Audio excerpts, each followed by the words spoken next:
But I prefer a man who lives and gives expensive jewels. A kiss on the hand may be quite continental, but diamonds are a girl's best friend. Ah, Marilyn, mythique, indétrônable, si seulement elle avait eu un conseiller financier. Et rien que pour cette intro, on va commencer par un like. J'attends, je vous préviens, je continue pas s'il n'y a pas de like. Voilà, merci. Bonjour, bienvenue dans Va ranger ta chambre, podcast sur l'éducation financière qui met de l'ordre dans vos idées sur l'argent. Et on commence tout de suite, maintenant, en s'attaquant à un mythe brillant, éclatant même, le diamant comme investissement. Alors, on va voir ensemble si les diamants sont vraiment vos meilleurs amis ou juste des cailloux très bien marketés. Tout commence par un conte de fées. On nous a vendu une histoire magnifique. Un conte de fées où le diamant est le symbole ultime de l'amour. L'amour éternel, romantique, passionné, qui, bizarrement, paradoxalement, doit être prouvé par une pierre qui coûte 3 mois de salaire. C'est pratique, hein ? Et si votre amour est vraiment éternel, il devrait bien résister à un virement bancaire, non ? On nous dit que le diamant est un gage de valeur, de promesse. C'est cher, c'est beau, c'est lumineux, ça brille et c'est unique. Et ça représente, dans l'inconscient, surtout de l'inconscient de la femme en fait, la pureté de son âme, la pureté de vos sentiments. Et puis, il y a un deuxième acte à ce conte de fées, l'héritage, la fameuse bague de la grand-mère. Ce bijou de famille qui traverse les générations en prenant de la valeur. Un trésor qui se bonifie avec le temps. On nous dit que c'est un classique, que ça se démode jamais et que sa valeur ne fait qu'augmenter. C'est une histoire magnifique, n'est-ce pas ? On a l'amour, la famille, la richesse, tout ça dans un petit caillou brillant. Passons aux choses sérieuses. Les 4 C. Comment fixe-t-on le prix de ce morceau de carbone compressé ? C'est pas de la magie, c'est du marketing. Et il y a une règle très simple. Les 4 C. Cher, cher, cher et encore cher. Non, en fait, c'est plus tordu que ça. Les 4 C, c'est pour carat, cut, color, clarity. Le carat, c'est le poids. Et donc la logique est très simple, plus le diamant est gros, plus il est cher. Et donc les diamants ne font pas exception. Mais attention, le prix n'est pas linéaire. Par exemple, un diamant de 2 carats coûte pas le double d'un diamant de 1 carat. Non, ça serait trop simple. Et ça s'appelle la magie de la rareté supposée.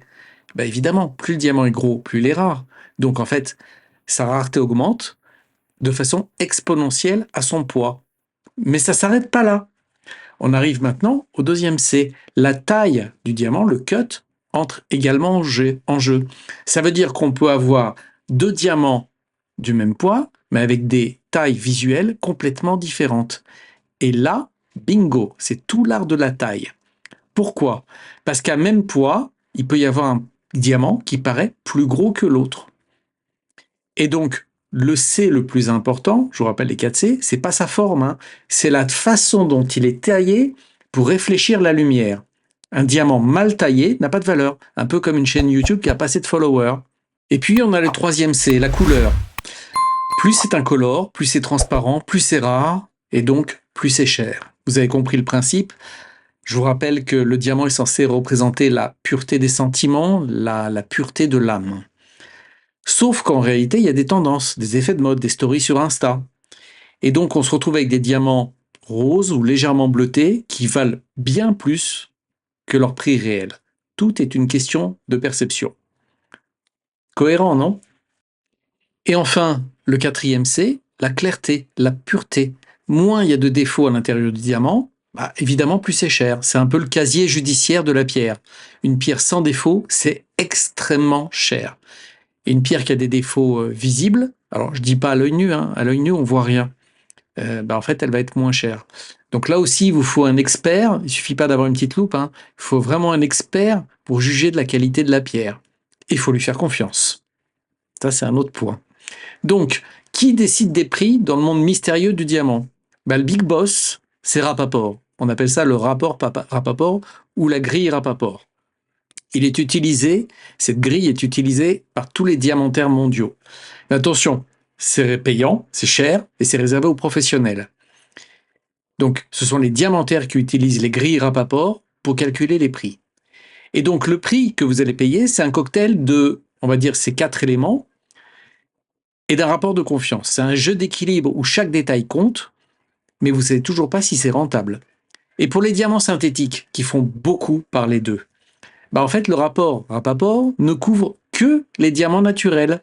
Pour les diamants de synthèse, il n'y a pas encore de grille officielle. C'est le Far West, en d'autres termes, à la tête à la tête du client. Alors voilà, si vous deviez retenir en fait que 4 choses. Le poids détermine le prix, mais pas de façon linéaire. 2 diamants de même poids peuvent avoir des valeurs complètement différentes selon leur forme, la couleur et la pureté. Un diamant plus lourd n'est pas forcément plus impressionnant visuellement. Tout dépend de la qualité de la taille, de sa taille. Et la 4e point, il faut avoir confiance. Parce que vous êtes vraiment en terre inconnue. Et donc la prochaine fois que vous allez acheter un diamant, vous saurez vraiment ce qui compte. Revenons à nos 4C, la 3e partie, les chiffres qui font mal. Où le conte de fées rencontre la dure réalité d'un tableur Excel. On a analysé sur les 15 dernières années la valeur du diamant. Et c'est pas vraiment une ligne droite vers le ciel. Entre 2010 et 2020, stagnation, calme plat. Votre diamant s'ennuyait autant que vous pendant le premier confinement. Sa valeur n'a quasiment pas bougé, voire a légèrement baissé. Pas de quoi paniquer, mais pas vraiment de quoi sabrer le champagne non plus. Puis 2021-2022, boum, la pandémie, la folie post-pandémie. Coincés chez eux, les gens se sont mis à acheter du luxe. Et les prix des diamants ont explosé, atteignant des sommets historiques. Et là, ceux qui en avaient se sont sentis comme des génies de la finance. Mais comme toutes les bonnes fêtes, il y a une fin. Et mi-2022, c'est le crash, la chute libre. Retour à la réalité, les prix s'effondrent et on parle d'une baisse de plus de 20% en un an pour les pierres de 1 carat. Pourquoi ? Moi, je vois 3 raisons principales. La première, c'est le diamant de laboratoire. Vous avez tous vu le reportage le documentaire sur Netflix. Le diamant de laboratoire est son jumeau parfait, chimiquement identique, impossible à différencier et entre 50 et 74% moins cher. Donc pour le consommateur qui veut juste un truc qui brille, qui veut faire plaisir à sa fiancée, le choix est vite fait. Du coup, le mythe de la rareté du diamant naturel en a pris un sacré coup. La deuxième raison, c'est que l'euphorie est terminée. Les gens préfèrent à nouveau payer pour des voyages et des expériences. En gros, votre investissement éternel a la stabilité émotionnelle d'un adolescent. Et troisième raison, plus retors, la liquidité. Ce qu'on appelle la liquidité, c'est sa disponibilité à le revendre. En termes d'authentification, il n'y a aucun problème. Grâce au GIA, HRD, enfin aux différents organismes, on sait reconnaître l'authenticité d'un diamant. Le problème, c'est où le revendre. Parce que si vous l'amenez chez votre joaillier, vous êtes sûr de vous faire esquinter. Minimum 30%. Et donc le conseil que j'ai à vous donner, si vous voulez vraiment acheter ou revendre un diamant, c'est d'aller sur les marketplaces, les places de marché les plus connues, notamment Antwerpen, en Belgique. C'est la capitale historique du commerce mondial du diamant. C'est 80% des diamants bruts y transitent encore aujourd'hui. Puis aussi, bien entendu, Tel Aviv, Ramat Gan.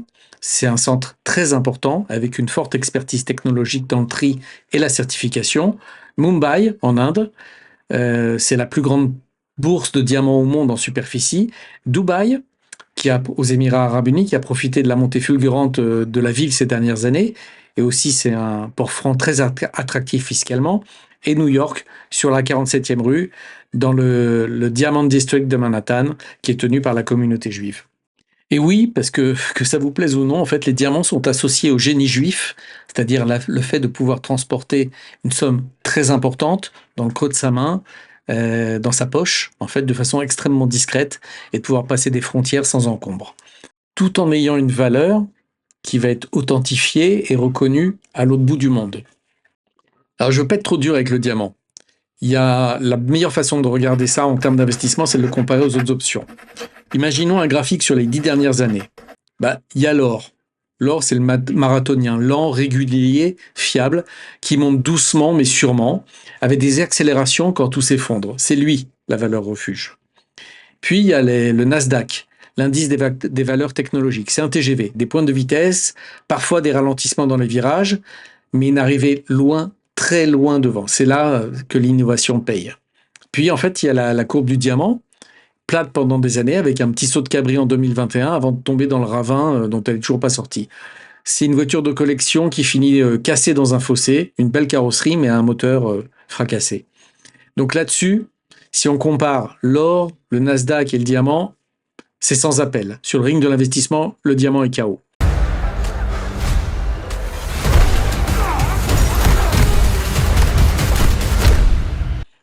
Et puis, je vous ai fait un autre graphique, parce que là, ça va encore faire mal. C'est le Bitcoin dont on parle beaucoup sur cette chaîne. Donc le Bitcoin, c'est plus un TGV, c'est une fusée spatiale avec des pannes de moteur, mais aussi des gains stratosphériques et des chutes vertigineuses. Il faut avoir le cœur bien accroché. Alors, la vraie question à se poser, c'est quel est le meilleur investissement? La réponse est très simple en fait. Tout, sauf un diamant, si votre but est de gagner de l'argent. Le meilleur investissement dépend avant tout de vous. Si vous cherchez la sécurité, l'or, le lingot, les lingotins, ça vous décevra jamais vraiment. Si vous voulez la croissance constante, solide, qui se base sur la technologie, c'est le Nasdaq et les actions. Si vous voulez si vous avez plutôt un profil, on va dire, à risque, si vous voulez tenter de devenir riche très vite, parfois de tout perdre, c'est Bitcoin. Et le diamant, le diamant, c'est avant tout un achat plaisir, un objet de luxe, un symbole. C'est comme acheter un sac à main de grande marque ou une montre de luxe. C'est magnifique, ça fait plaisir, mais vous attendez pas à le revendre plus cher. C'est pas vraiment liquide, difficile donc à le revendre, et ça se déprécie dès que vous sortez de la boutique. Et le meilleur ami de la femme et de l'homme d'ailleurs, c'est pas le diamant, c'est l'indépendance financière. C'est un portefeuille diversifié, c'est l'éducation financière. Et ça s'achète pas chez un joaillier, ça s'apprend. Voilà, c'est tout pour aujourd'hui. J'espère que vous regarderez plus jamais la vitrine d'un joaillier de la même manière, et que si on essaie de vous vendre une bague comme un bon placement, vous saurez quoi répondre. La prochaine fois, on va s'attaquer à un autre mythe, l'or. C'est toujours une bonne affaire. Oui, on verra ça ensemble. Voilà, d'ici là, n'oubliez pas de ranger votre chambre, de partager, de liker, et je vous dis à très bientôt. Que Dieu vous bénisse.